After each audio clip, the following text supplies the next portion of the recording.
O buraco que fica é muito grande. Eu olho para a garotada, meu Deus, os meninos não viraram adolescentes, nem entraram na puberdade, essa meninada já está angustiada. Eu fico pensando no futuro, que em crianças com 8 anos, com 9 anos, profundamente angustiadas, com síndrome do pânico, deprimidas, tristes, presas num second life de algum game, presas, entradas ali, porque ali pelo menos a gente sobrevive, aqui do lado de fora está indescritível. Ele se joga lá para dentro, com tudo que ele pode, com tudo que ele tem. As meninas e meninos estão atingindo níveis de precocidade cada vez maior em várias coisas, não necessariamente de maturidade, mas de precocidade, de descobrimentos, de experimentos. Os pais ficam em estado de aturdimento, sem saberem como proceder frequentemente. De um outro lado, você vê o que se chamava de juventude se tornar agora uma massa indefinida. Juventude é o que a gente quiser. Jovem. É um outro conceito que é indefinível. Antigamente tinha jovem, tinha um tempo para começar e um tempo para acabar, agora não. Contra os jovens de 56 anos de idade e mentalidade de 13. O cara está lá com uma permissão para a eterna juventude em estado de decrepitância não reconhecida pelo próprio. E vivendo oco, vazio. O grande caos é a desesperança. A gente tinha antes um déficit de esperança no planeta.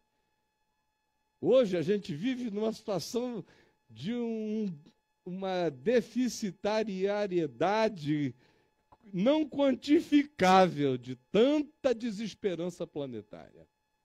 O déficit de esperança é abusivo.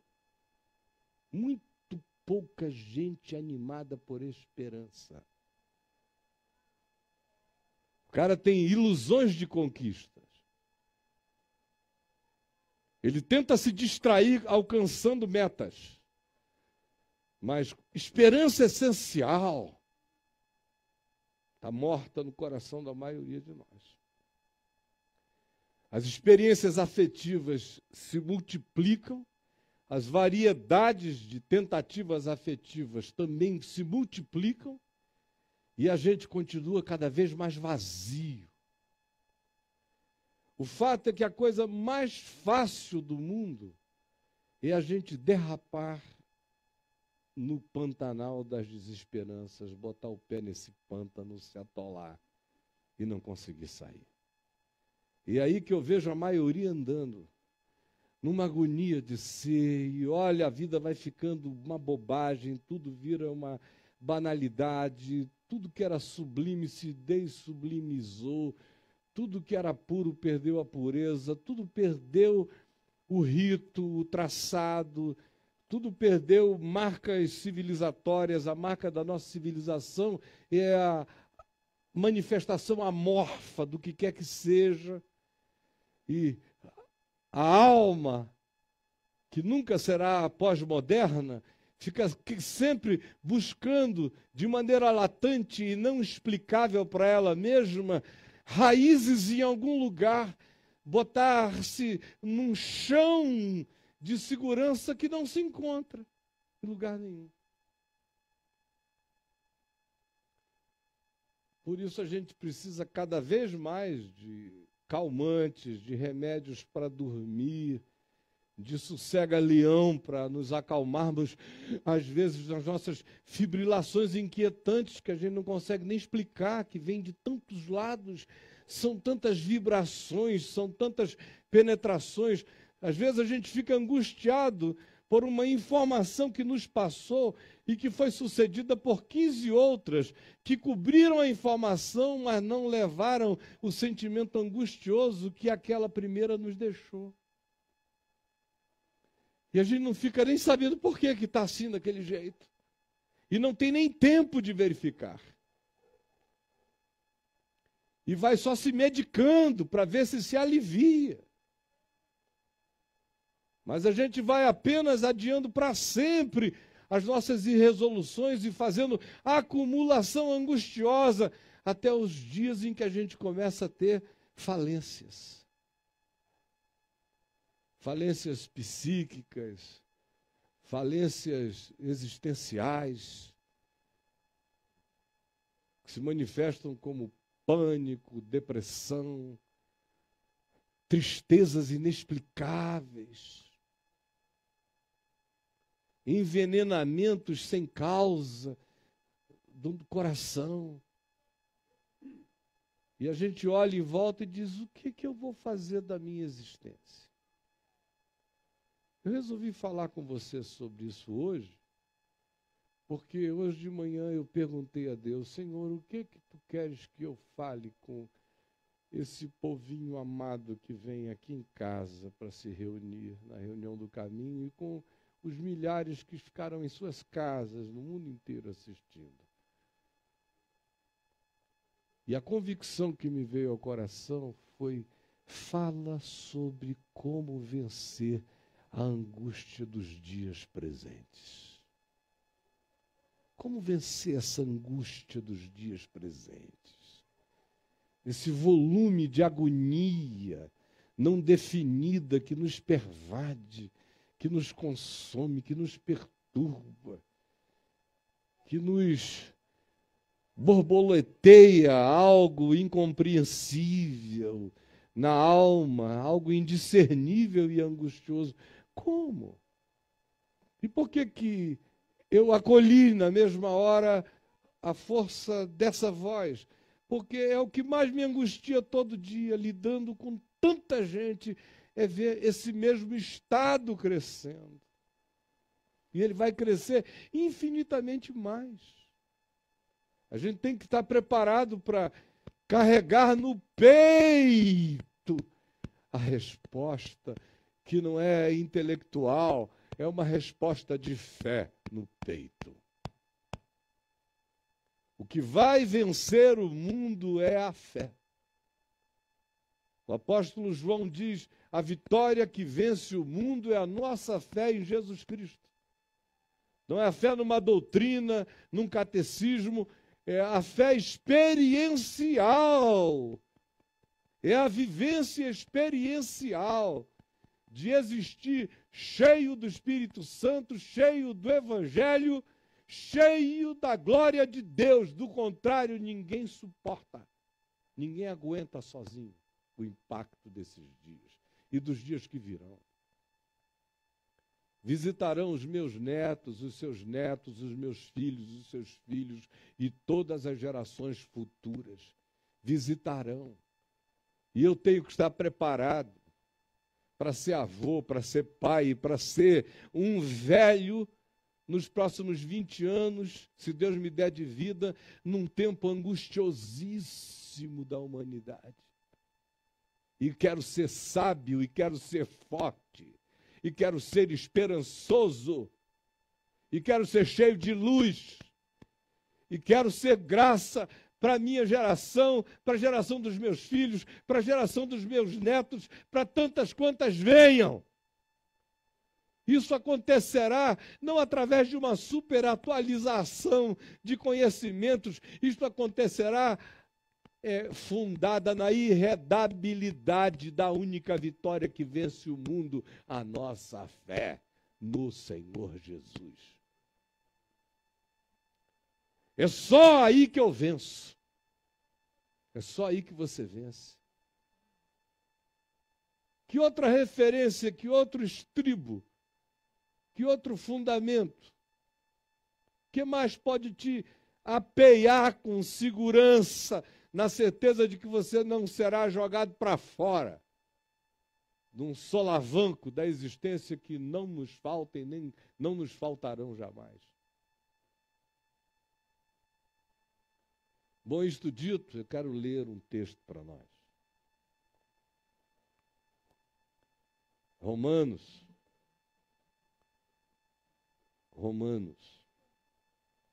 capítulo 4,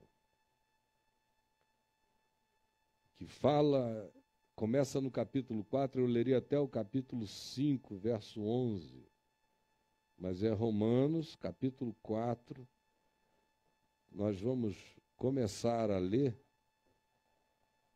a partir do verso 17 de Romanos 4. Paulo dizendo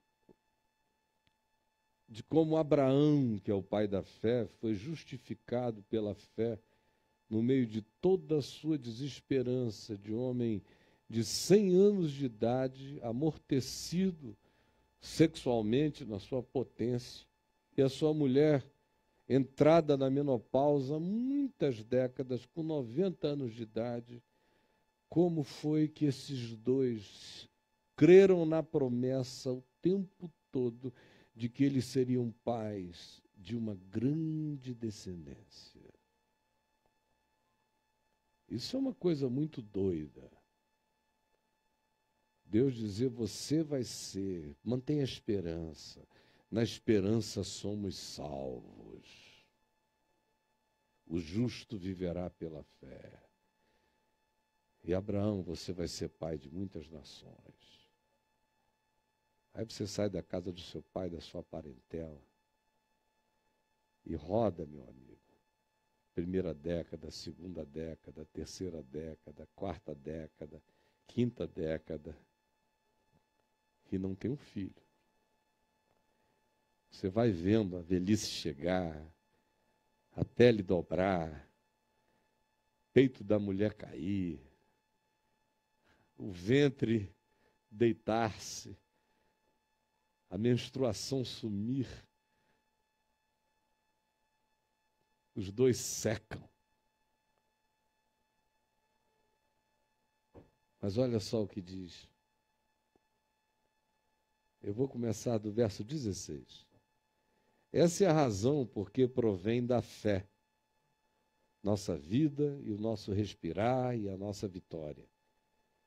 Para que seja segundo a graça de Deus, não segundo a nossa justiça pessoal, mas a graça, favor imerecido, a unilateralidade do amor divino, a fim de que seja firme a promessa para toda a descendência de Abraão, não somente ao que está escrito no regime antigo e passado do Velho Testamento, mas também ao que é da fé que teve Abraão em qualquer outro momento da história. Se alguém andar nesta mesma fé, isto lhe será imputado como justiça.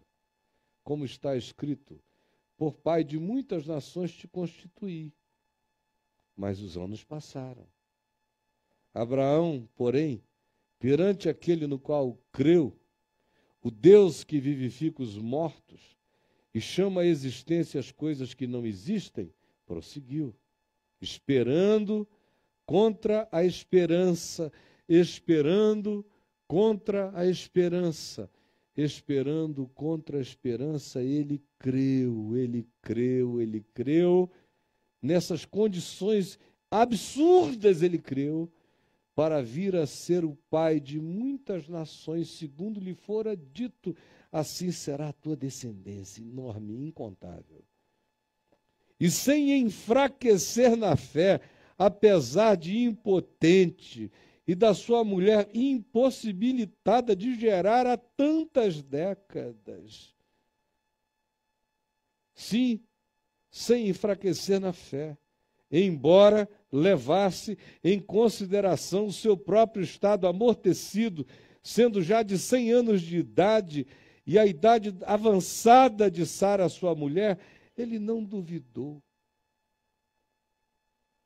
Não duvidou da promessa de Deus, por qualquer incredulidade que dissesse, a chance de Deus passou. Porque, humanamente falando, Parece que a chance de Deus tem que caber entre o tempo do potencial humano. Depois que o potencial humano sucumbe, aparentemente Deus perdeu a chance de fazer alguma coisa. Mas ele não duvidou e não enfraqueceu na fé e não disse a si mesmo, por incredulidade, a chance de Deus passou no tempo e espaço. Ao contrário, pela fé se fortaleceu. Pela fé se fortaleceu, dando glória a Deus, olhando para o alto e dizendo: tu és a minha esperança, e eu esperarei contra a esperança. Eu creio em Deus e aquele que me deu, a palavra que me deu não pode mentir. Ele fará conforme prometera. Portanto, dava glória a Deus estando plenamente convicto de que Deus era poderoso para cumprir o que fora prometido. Pelo que lhe foi também isto imputado como justiça. A justiça de Abraão era crer no impossível. E não somente por causa dele, Abraão, é que isso foi levado em conta. A fé sempre foi e sempre será levada em conta. Por isso, o que foi escrito e dito por causa dele também foi dito por nossa causa. Posto que a nós, que somos Abraões contemporâneos, pela fé somos justificados pela mesma certeza de que não depende da nossa potência, nem da nossa capacidade, nem da nossa fertilidade, nem das circunstâncias ajudarem, ainda que aparentemente o tempo de Deus tenha se esgotado no espaço-tempo, nós cremos naquele que ressuscitou de entre os mortos a Jesus, nosso Senhor. Abraão creu que ele que estava morto iria ser ressuscitado, iria ser levantado numa outra dimensão da vida, né? Ele estava morto, mortinho, mas ele creu que Deus iria levantá-lo e que o útero da sua mulher iria ser inseminado e fertilizar-se-ia. Ou seja, Abraão cria na ressurreição. Ele olhava para ele e dizia: meu Deus, isso aqui, Lázaro estava em melhor condição. Se ele soubesse da história, Lázaro morto de 4 dias e que cheirava mal, ele estava morto há décadas, já tinha ficado macerado, mas creu em Deus, no Deus que ressuscita os mortos. Essa foi a experiência mais visceral que ele teve com a ressurreição, literalmente visceral. Ver aquele morto ali levantar, meu Deus, era uma coisa extraordinária. E eu acho interessante esse humor grave de Deus. Porque isso é de uma gravidade brutal e de um humor maravilhoso. Tu vais experimentar a ressurreição entre tuas pernas, ó velho de 100 anos. Esse negócio que está morto e essa tua mulher seca, vocês vão provar. E Abraão creu em Deus.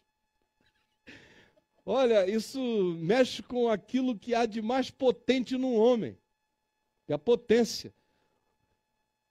O cara não procurou um Viagra, ele creu em Deus, se bem que naquela altura, naquele estado, meu Deus, Viagra era respiração boca a boca num cara que está morto há 500 anos, não tinha condição de acontecer nada com Abraão. Foi uma ressurreição dos mortos mesmo, na cara dele. E aí Sara engravidou. Olha a gravidade bem-humorada dessa coisa toda e poderosa, e de como Deus ensina a maior lição sobre ressurreição, levantando o membro morto de um velho de 100 anos e fazendo-o engravidar uma velha de 90. Para se tornar pai de muitas nações. Por isso, Abraão é considerado que ele creu na ressurreição dos mortos, é o que Paulo diz. Se crê que ele foi uma testemunha da ressurreição. É o que Paulo diz, porque ele viu que Deus ressuscita os mortos. Também, Sara também provou a ressurreição no seu ventre. Olha só, pelo que isto lhe foi imputado para a justiça, e não somente por causa dele isso foi dito, mas por nossa causa. Nós que cremos naquele que ressuscitou de entre os mortos a Jesus Cristo, nosso Senhor. Olha a equivalência entre a ressurreição no corpo de Abraão e a ressurreição do Cristo morto na tumba de José de Arimateia. Sim, Jesus ressuscitou e foi entregue à morte por causa das nossas transgressões, por uma razão infinitamente superior à experiência que Abraão teve com a morte, que foi para desenvolver-lhe esperança contra esperança e a certeza da ressurreição em qualquer circunstância. Mas no nosso caso, em Cristo, ele foi entregue, e isso aconteceu para cobrir as nossas transgressões. Ele morreu e ressuscitou para bradar, garantir, afirmar a nossa eterna justificação. Bom, para viver neste mundo, a primeira coisa que eu preciso carregar dentro de mim é esta fé, que ressuscita mortos, queridos. Porque a gente está cheio de membros mortos para todos os lados. Cheios. Conectados a pessoas mortas. Tem muita esperança diante de nós que parece que falhou, que fracassou, que não se mostrou com a configuração do idealizado. E parece-nos que Deus perdeu a oportunidade da intervenção enquanto dava. Lá no fundo do coração, você já não disse isso para você várias vezes. Deus perdeu a chance da intervenção aqui enquanto dava. Agora não dá mais. Sinto muito, Senhor. Quer dizer, a gente está longe de ser um Abraão em qualquer coisa. É uma fé fedelha que a gente tem, se comparada com essa experiência de continuar crendo em Deus e dizendo, Ele vai me fortalecer. Ele disse que eu ia ser pai de uma grande nação. Eu acordo hoje aqui com 100 anos de idade, nessa situação, nesse badalo morto. Mas o Senhor é o Deus da vida. E o cara creu em Deus. E foi justificado. E não somente ele, mas também nós, que nas nossas falências, frustrações, desesperanças, cremos no Deus que ressuscitou a Jesus de entre os mortos.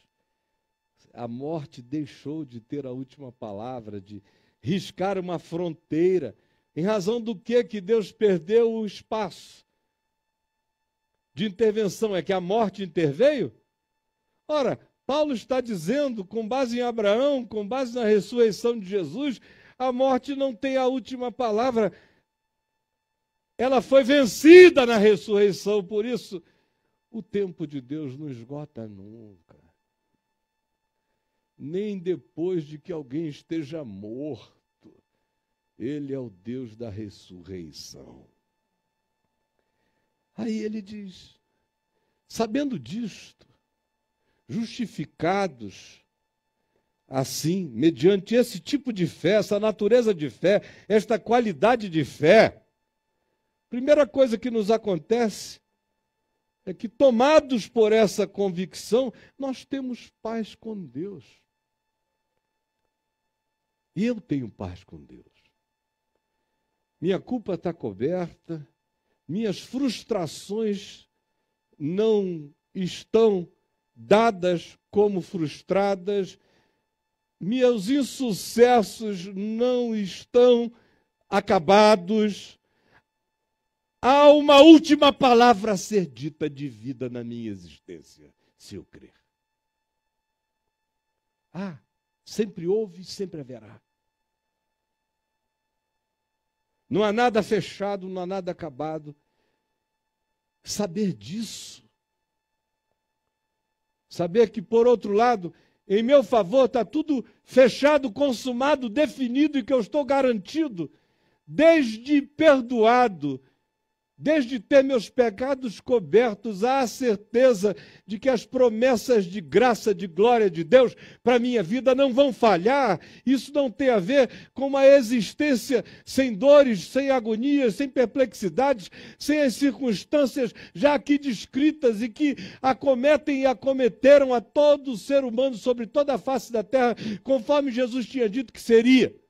Não tem nada a ver com supressão disso, com a entrada numa bolha de isenções de dificuldades. Ao contrário, é em meio a tudo isto, e contra tudo isto, e apesar de tudo isto, que quando se tem essa certeza, se instala na gente essa paz. Paz com Deus, por meio de nosso Senhor Jesus Cristo. A esta mesma graça de milagre, de impossível, de revitalização do eu, para esperar contra a esperança. Nesta graça nós estamos firmes, é o que Paulo diz. Firmes. Isso me faz forte. Como se diz acerca de Abraão, isto o fortaleceu. Aos 100 anos de idade, ele se fortaleceu, não duvidando e dando glória a Deus. Se fortaleceu, não duvidando por incredulidade, antes dando glória a Deus, crendo que ele era poderoso para cumprir o que prometera. Alimentou-se da palavra, andou nela, creu, foi justificado pela fé. Nós, os que cremos que Deus ressuscitou a Jesus de entre os mortos, somos justificados na mesma fé. E somos introduzidos pela fé na mesma dimensão que começa nos trazendo essa pacificação. Eu não só estou perdoado, mas eu sou uma pessoa resolvida, mesmo que não haja um monte de coisas ainda resolvidas na minha existência. Eu estou solucionado na dimensão essencial. Eu estou solucionado nas dimensões escatológicas do meu ser. As últimas coisas já estão definidas, por isso as primeiras coisas já estão resolvidas, ainda que eu não veja as soluções do processo. Mas eu tenho essa paz com Deus. E ninguém teve que esperar nada tanto tempo quanto Abraão aqui. Tenho paz com Deus, por meio de nosso Senhor Jesus Cristo, a esta graça na qual estamos firmes. E esse é o primeiro antídoto poderoso contra essa agonia circundante, invasiva, pervasiva, penetrante, que nos assola de todos os lados, em todas as áreas e com todas as facetas previsíveis e imprevisíveis, e muitas vezes assustadoras. Mas esse é o primeiro antídoto. Eu tenho paz com Deus, a essa graça na qual eu estou firme. Segunda coisa que Paulo diz, para atravessar esse pântano, essa espera, olhando tanta coisa angustiosa, e a gente vivendo situações de tanta aparente impotência, só fortalecendo-nos pela fé, sem duvidar por incredulidade, dando glória a Deus na convicção da nossa esperança, sabendo que Ele não pode mentir. Segundo antídoto que Paulo nos apresenta, para a gente atravessar esse tempo de impotência, que é o que Abraão experimenta, promessa coberta com impotência. E é o que mais gera agonia, essa perda do controle, essa impotência radical que nos cerca e que nos angustia, que nos deprime, que fala da nossa inviabilidade, de que Deus perdeu a chance na gente. Segundo antídoto, Paulo apresenta aqui: e gloriemo-nos na esperança da glória de Deus.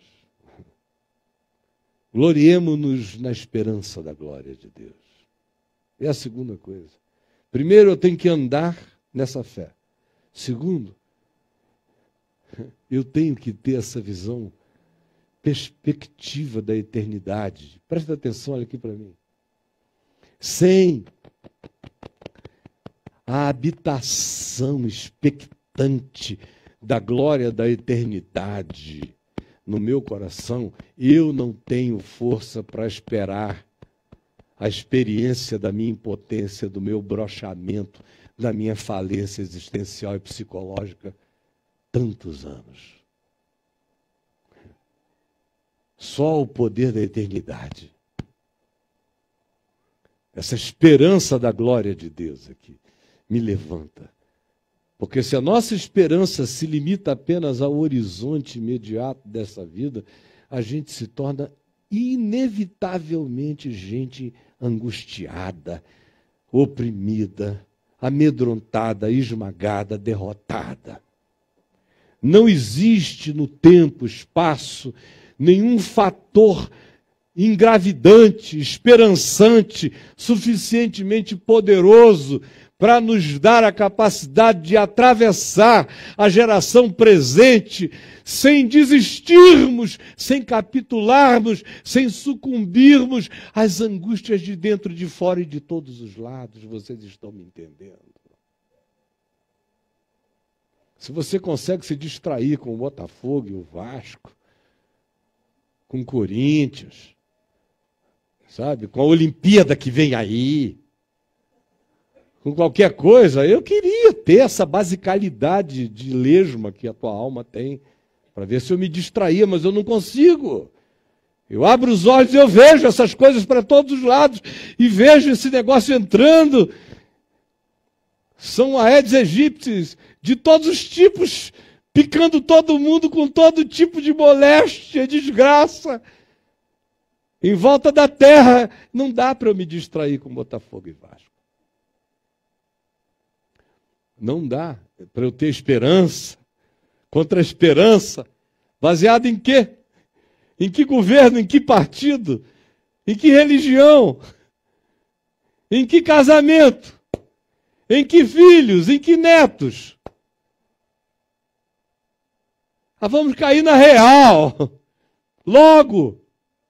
A gente sofre isso tudo porque coloca confiança em todas as expectativas equivocadas, frágeis e insatisfatórias. A única realidade que pode me manter de pé é aquela que manteve Abraão com 100 anos, levando o badalo dele, mas dizendo: eu espero contra a esperança.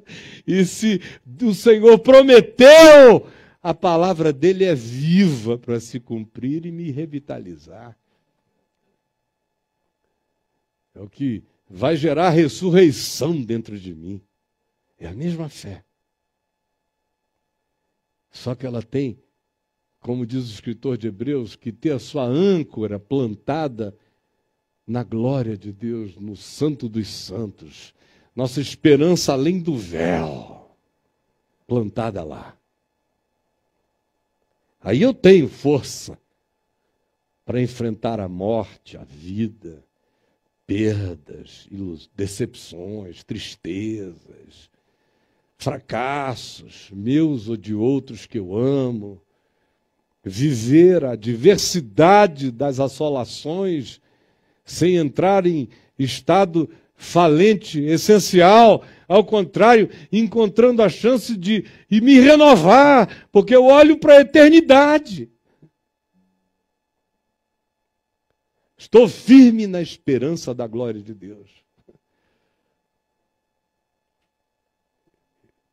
Eu sei que eu sou um espírito que herdou a vida eterna em Cristo Jesus. Essa esperança não é uma ilusão, não é um autoconvencimento, é um testemunho aqui dentro do meu peito do Espírito de Deus que testifica com o meu espírito de que eu sou um herdeiro da glória eterna do meu Pai. Isso é poderoso. Isso é uma loucura. Meu Deus! O cara range os dentes de força e parte para as cabeças. Onde está, ó morte, a tua vitória? Olha um exemplo disso na vida de Paulo. Estuda a vida do bicho, do cara. É muito perrengue, é perrengue, é perrengue, é perrengue, é perrengue. É muito perrengue, é só perrengue. O sujeito sai de uma e entra na outra, sai de uma e entra na outra, sai de uma e entra na outra. Não é detível. É de uma resiliência insuportável. De uma ousadia indizível. Uma porcariazinha sem poder nenhum, amparo político nenhum, sem ninguém fazendo o backup dele, sem nada. E o cara dizendo, não, eu vou falar com César. E aguentando cacete de todos os níveis. Olha a invencibilidade dessa fé. Terceiro antídoto que Paulo nos oferece para a gente atravessar, passar por tempos tão angustiosos quanto esses nossos, é o que ele afirma. E não somente isto, mas também gloriemo-nos nas próprias tribulações. Nas próprias tribulações. Aproveita. Aproveita a chance. É o contrário. A tribulação não está tirando a chance de Deus, ela está te dando uma chance em Deus. Chance de virar gente, chance de ficar forte, chance de Abrão se transformar em Abraão, de crescer, de se aprofundar, de se dilatar. E seria maravilhoso se ao invés de altamente sensíveis, suscetíveis e sucumbíveis, nós fôssemos pela fé nos tornando pessoas cada vez mais resistentes, mais perseverantes e mais resilientes, mais grávidas do impossível.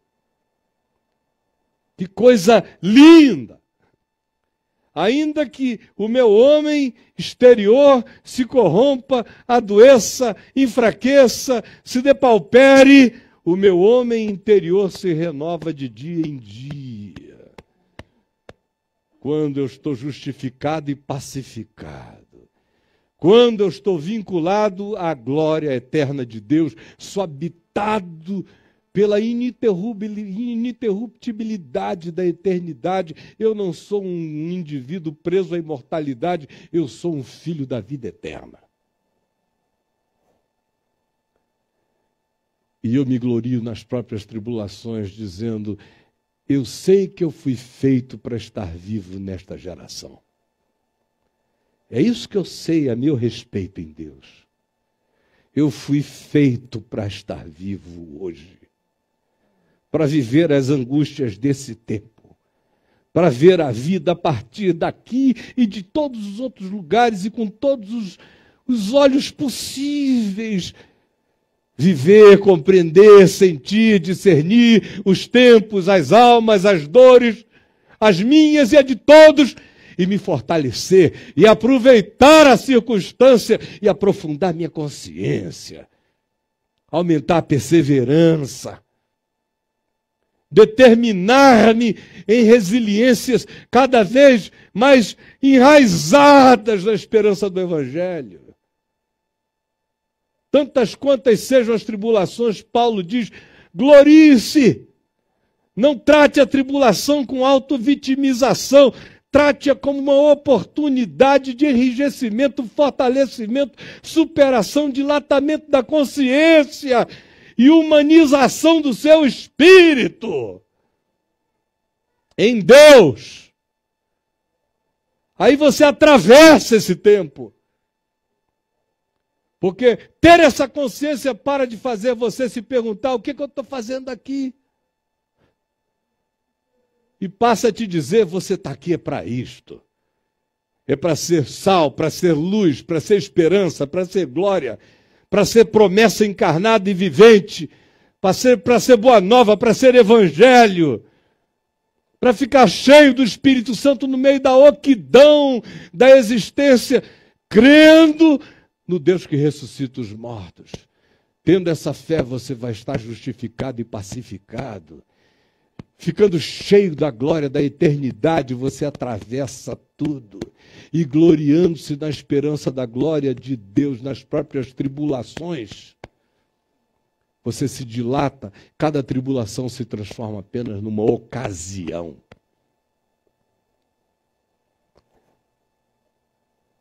Paulo diz: sabendo. Tem que ter consciência para experimentar isso, sabendo que a tribulação, sem querer, está trabalhando em nosso favor nesse mundo caído.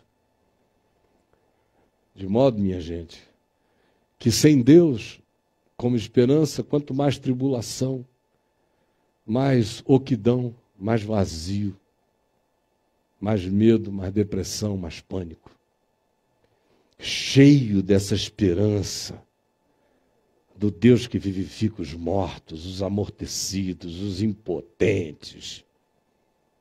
Cheios disso, todavia, acontece o oposto. A tribulação vira adubo, fertilizante. Ela vira o que sem Deus ela não é. Sem Deus ela é minha sufocação. Ela é o estrangulamento, ela é o mata-leão que a existência me deu. Com Deus, ela é uma oportunidade. Porque ela produz. Ela produz.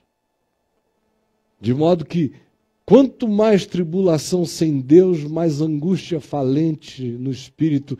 Quanto mais tribulação em Deus, mais produção. Isso aqui é extraordinário. As circunstâncias são as mesmas, o que muda é o entendimento.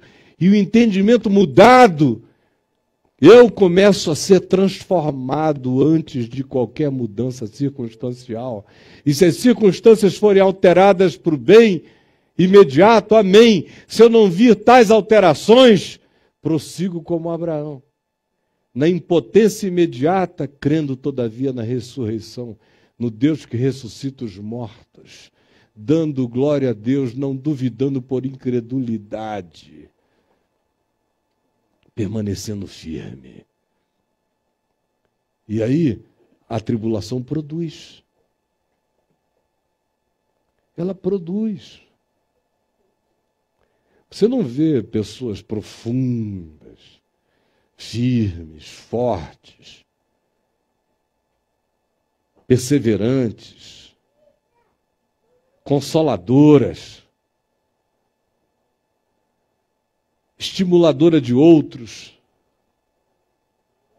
que são como um refúgio contra a tempestade, como um abrigo contra o vento, como torrentes em lugares secos, ou como a sombra de uma grande rocha em terra sedenta para o seu próximo, nem para a sua geração, a menos que eles vivam com essa consciência.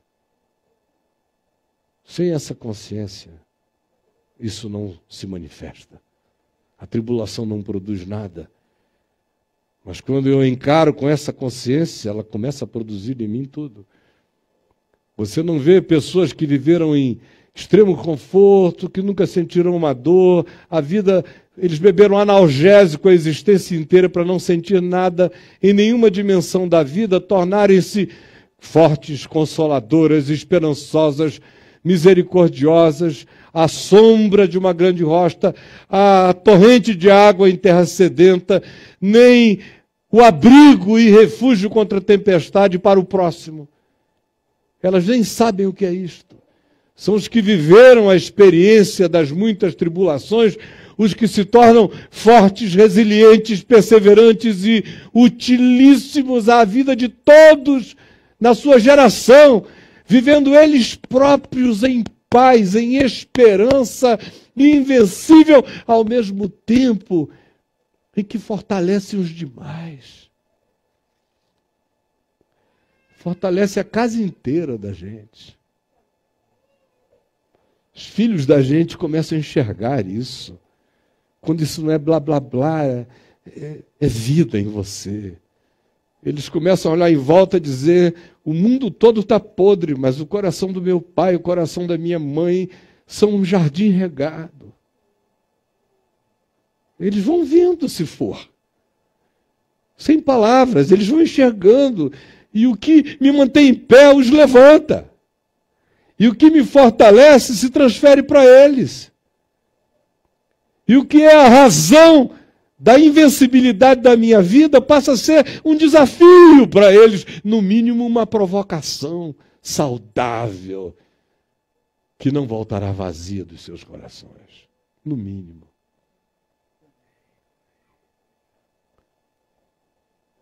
E gloriemo-nos nas próprias tribulações, sabendo nós isto, entendendo o processo, que a tribulação produz perseverança, resiliência, resistência, coragem. E a perseverança produz experiência. Porque você vai passando, vai encarando novas, vai passando, vai encarando outras, as outras vão chegando e você vai dizendo, assim como eu passei por todas, passarei por esta, não ficarei vencido, é mais um dia, basta cada dia seu próprio mal. E você se põe em pé e diz, este é o dia que o Senhor fez.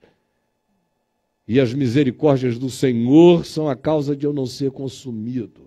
E elas se renovam a cada manhã, e eu me ponho em pé nessa perseverança, cheio dessa experiência crescente dentro de mim. E a experiência produz em nós esperança.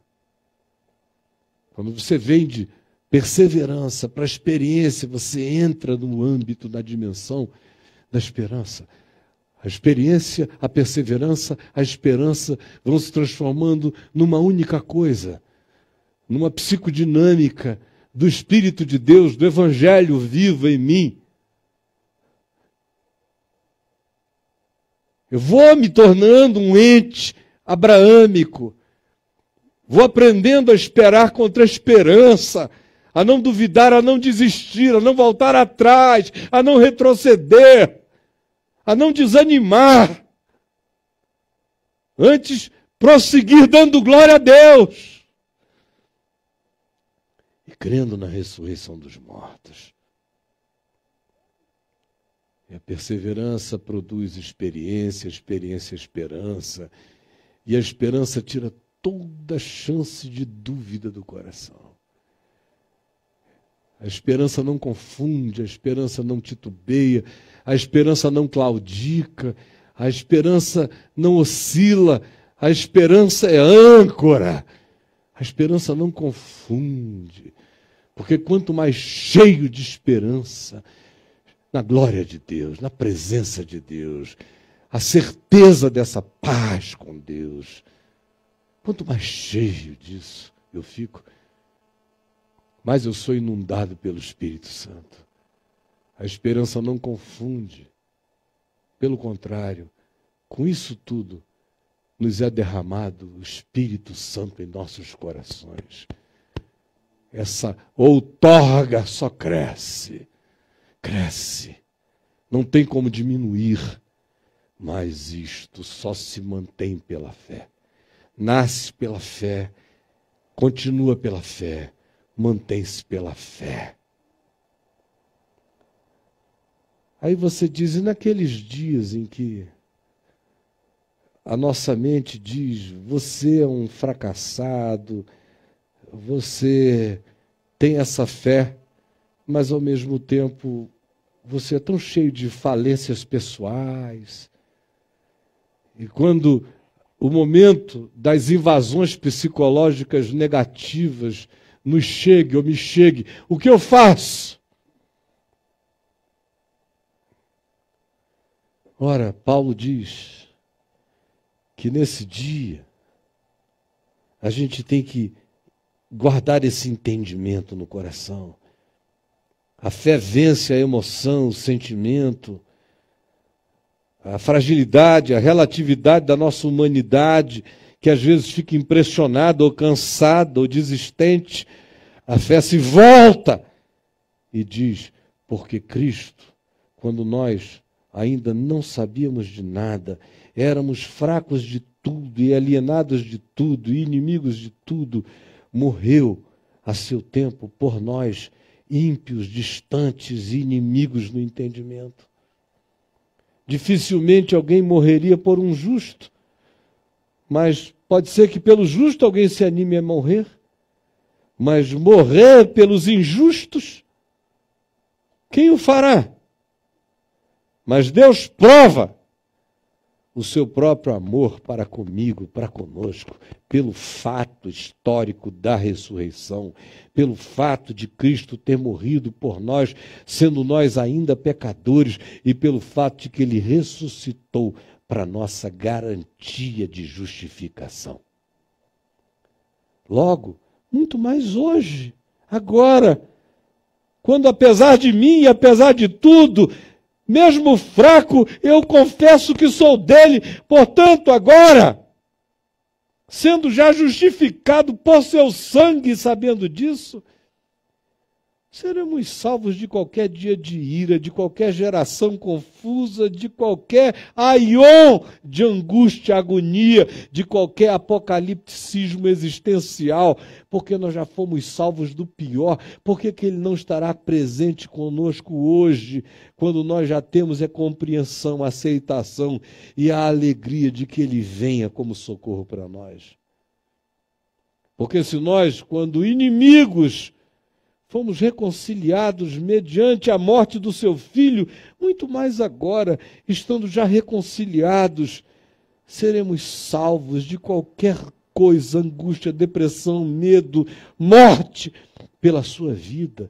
E não somente isto, apenas, mas também o último antídoto que assambarca todos, gloriemo-nos em Deus, por causa do nosso Senhor Jesus Cristo, por intermédio de quem acabamos agora de receber reconciliação. Nós já estamos em Cristo reconciliados. Qualquer que seja a visitação súbita de uma relativização angustiosa, ou de uma emoção, ou um sentimento, ou uma sensação que queira se tornar perene, desconstruindo convicções, venha a ser vencida por essa certeza, por essa glória. Eu me glorio em Jesus, que me quis quando nem eu me queria. E agora eu sou um querido e não posso fazer nada a respeito. Eu sou um incluído e ninguém me desincluirá. Aí eu ranjo os dentes e me ponho em pé nessa esperança na qual estamos firmes. E digo, onde está, ó morte, a tua vitória? Onde está a angústia, o teu aguilhão? Aonde está a fraqueza final, a tua definição? Aonde está a impotência, a tua coroa? Aonde está cansaço, o teu status definitivo? Eu me ponho em pé. Pela fé, Abraão levantou o que estava morto e se pôs em pé. É pela fé que a gente dá ordens à morte em nós. E é pela fé que a gente espera contra os dias de desesperança e os atravessa com perseverança, renovando a experiência, engravidando-nos de esperança e ficando cheios do Espírito da vida, que não cessa a dinâmica de se refazer renovantemente em nós. Aleluia! Essa é a palavra da vida, baseados na qual eu, meus filhos, meus netos, você, seus filhos e seus netos, venceremos. E aquele que perseverar nela até o fim, esse será salvo e permanecerá inabalável. E verá uma multidão de frustrações se transformarem em outras ocasiões. E verá fraquezas invencíveis aparecerem ressuscitadas, inimaginavelmente revigoradas em nós, sem que nós saibamos como, se simplesmente não perdermos a fé, mantivermos a confiança, não duvidarmos por incredulidade e nos fortalecermos dando glória a Deus, cheios da paz que nos garante a nossa inseparabilidade desse amor, gloriando-nos na esperança da glória de Deus, gloriando-nos nas próprias tribulações e no que ela produz, gloriamo-nos em Cristo Jesus, em quem tudo está consumado.